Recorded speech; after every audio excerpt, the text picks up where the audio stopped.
Good day, folks. This is Greg Judy at Green Pastures Farm. Today I'm with Joel, and we're kind of highlighting this new fence we just put in. I was going to have Joel kind of explain what we did here, and I'll just give you a background real quick, then Joel can go through the steps.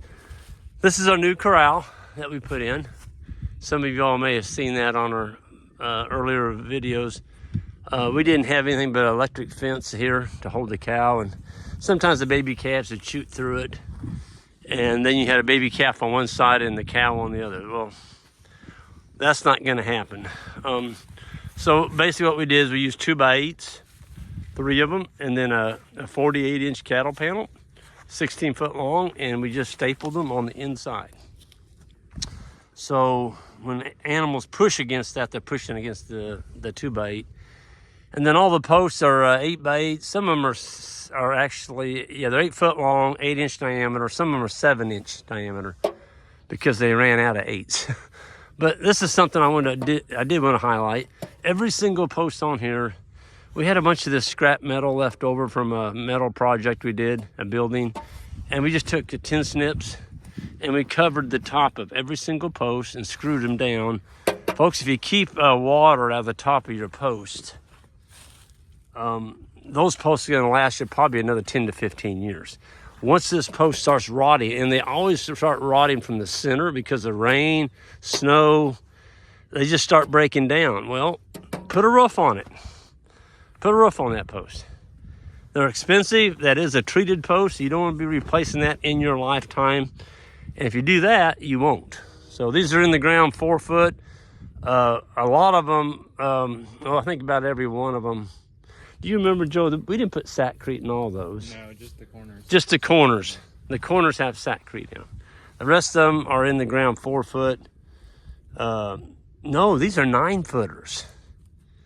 Yeah, so they're in the ground almost 5 feet, 4.5 feet. There's 4.5 out, 4.5 in the ground. So we had an old barbed wire fence here, and it kind of had some woven wire on it. It was put in the 60s. When my Uncle Scott was alive, and it served him well. It kept animals in, but it was getting pretty rusty and it looked bad. We had a lot of brush growing in it. And so Isaac and Ike and Joel and Tom came up and took the old fence out. And Joel, where did we start at?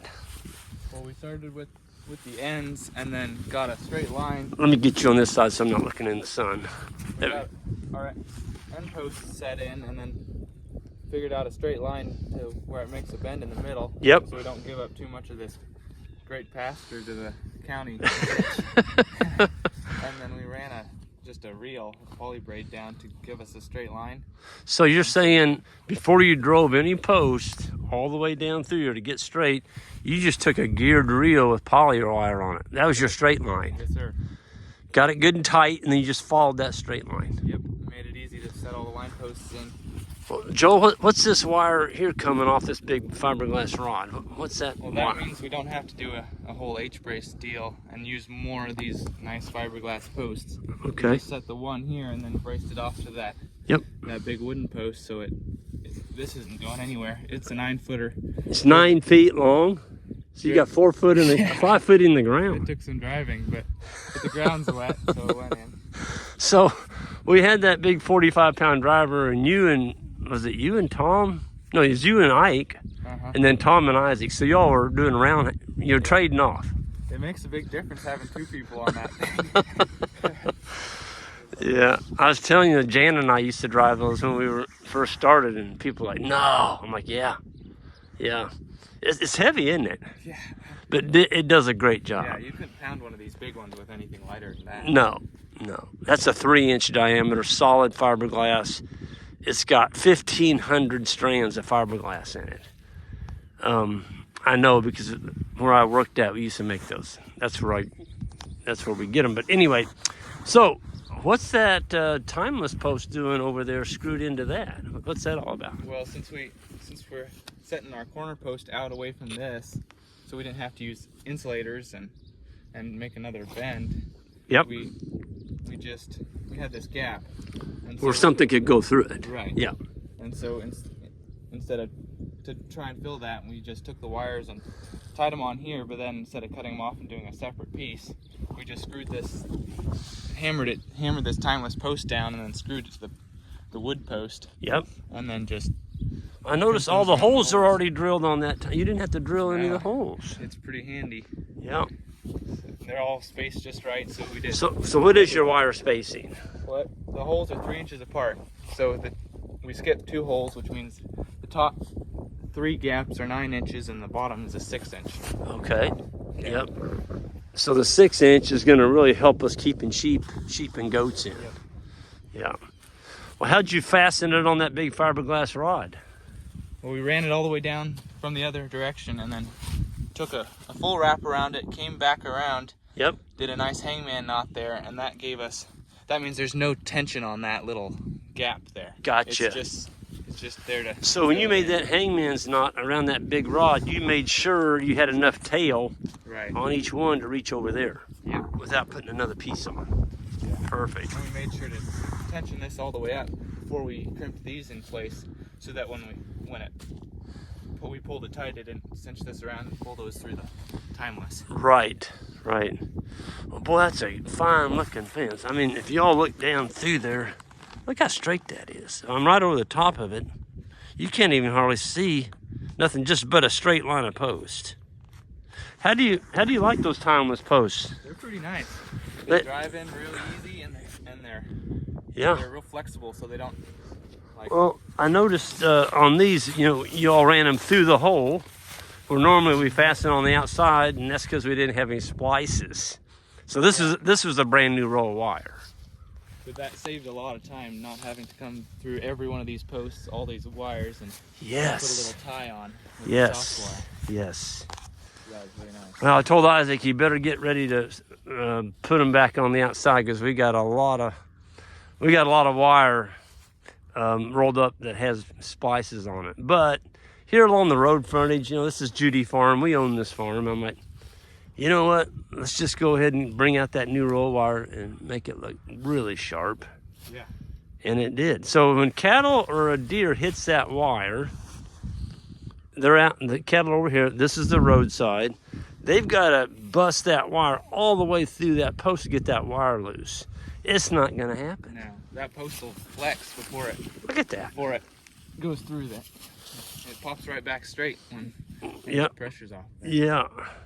Well, the other thing about timeless is that UV on there. Of course, that fiberglass rod there on the corner, we're going to have to paint that puppy, or it's going to get hairy like a squirrel. Yep. This does not get any UV degradation because it's got a UV stabilizer material coating on the surface of it that doesn't let the sun into the product. And so, it's just, folks, it makes a dang attractive fence is what it is. So what's your height on that top wire that we decided we were going with? It ended up being right about 41 inches. 41. That worked with the timeless post just right, and so. Yeah. Well, I tell people, if you got a cow that jumps a 41-inch fence, 2 things. Either you're starving her to death and she's hungry, or she's stupid and you need to get rid of her because she's just telling you she doesn't belong on your farm.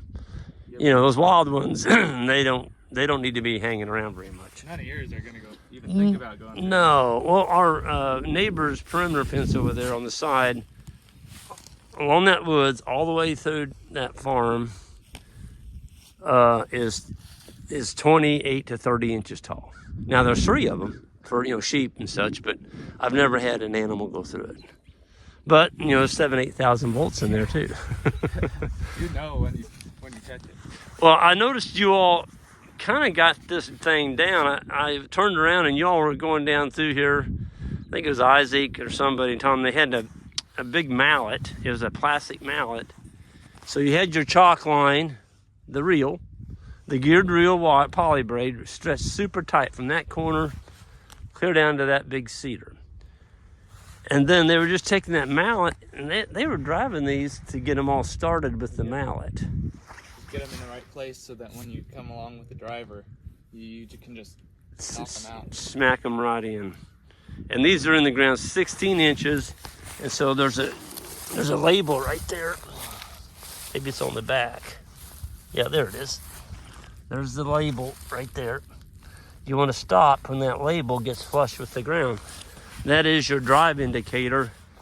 And if you go down lower than that, that's not a good thing. You want to stop at that label.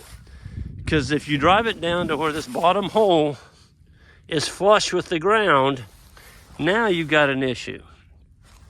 Because if something hits it, because it's supported here on each side by the ground, and you got a stress riser right there where that hole is, and something hits it, it's got something to push against now. Where here it doesn't. It flexes from here up to that hole.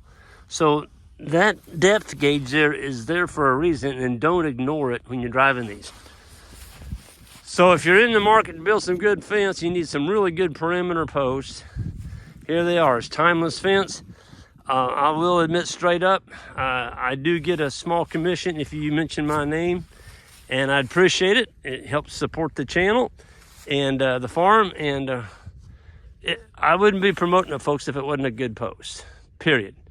We're going to take out some today. I'm not going to tell you whose they are, but they are another they're a composite post, and they look like crap. They've turned brown. They're bent this way. They're bent that way. Some of them have snapped off. I mean, it's just a wreck, and it's right along one of our lease farms.